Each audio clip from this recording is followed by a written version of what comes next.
جھوٹ نہ بولو چاہے سب کچھ دینا پڑ جائے، جھوٹ بول کے پیسہ نہ بچاؤ، دھوکہ دے کے کاغذات نہ بناؤ۔ یہاں کی لڑکیوں سے اس لیے شادی کرنا کہ میرے کاغذات بن جائیں، اللہ کے واسطے ایسی ذلت کے کام نہ کرو۔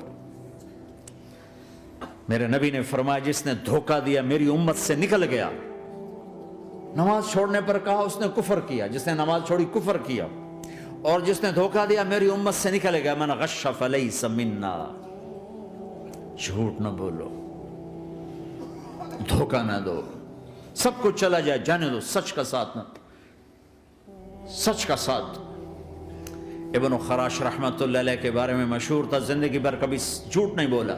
حجاج کا زمانہ، ان کے دو بیٹے حجاج کے خلاف جنگ میں شریک ہو گئے، پھر ان کو شکست ہوگی، وہ بھاگ گئے، پھر چھپتے چھپاتے گھر پہنچ گئے۔ سی آئی ڈی نے بتایا کہ وہ گھر آ گئے، تو حجاج نے کہا آج ابن خراش کا امتحان لوں گا۔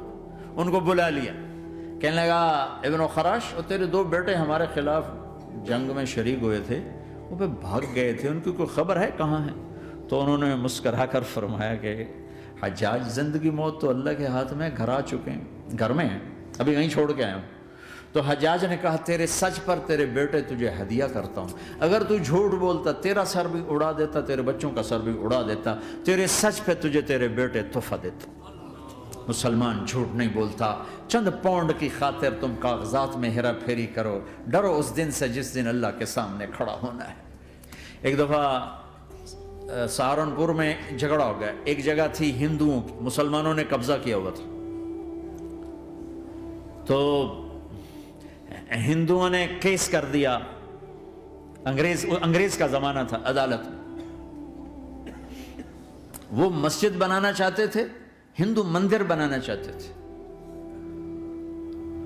تو دونوں طرف بات تپی ہوئی،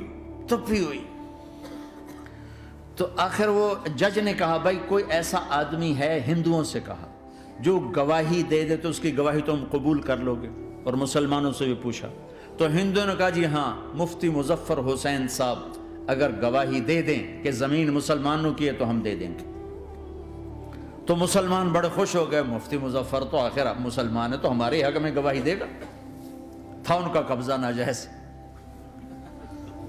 تو جب وہ عدالت میں تشریف لائے، مسلمان بڑے اطمینان کا ہن جناب ساڈے حق وچ فیصلہ ہونا، چونکہ آج کل صرف سچ کو کون دیکھتا ہے۔ تو انگریز جج نے پوچھا ہاں جی مفتی صاحب آپ کیا کہتے ہیں؟ فرمانے لگے دیکھو جج صاحب، یہ زمین ہندوؤں کی ہے اور مسلمانوں نے قبضہ کیا ہوا ہے۔ تو مسلمانوں نے گالیاں نکالنی شروع، وہ یہودیوں والا بن گیا نا، گالیاں نکالنی شروع کر دی۔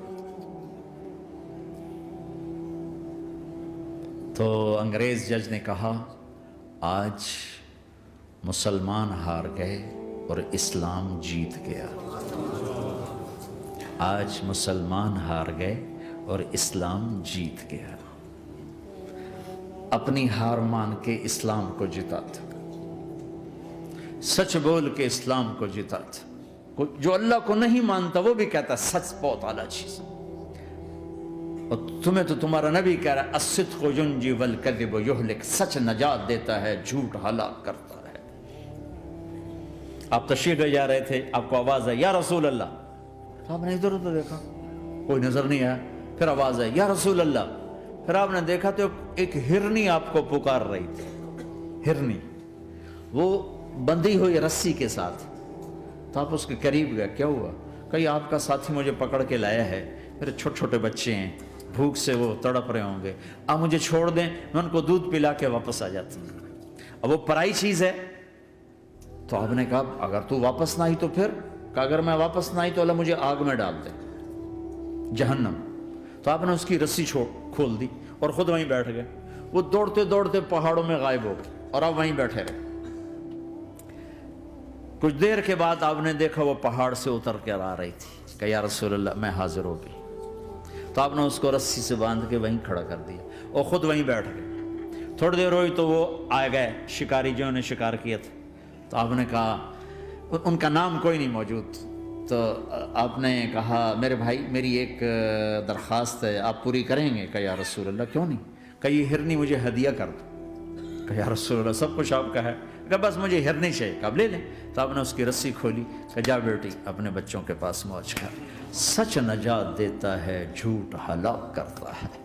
تو اس نے یوں آپ کے سامنے سر جھکایا شکریہ کا اور 4 قدم دوڑی، پھر پیچھے مڑی، پھر آپ کو دیکھا، پھر یوں سر جھکایا، پھر آگے گئی، پھر تھوڑی دور گئی، پھر یوں پیچھے مڑی، پھر آپ کو دیکھا، پھر یوں سر جھکایا، پھر جہاں تک وہ نظروں سے اوجھل نہیں ہوئی وہ آپ کو مڑ مڑ کے یوں سلام کرتی گئی.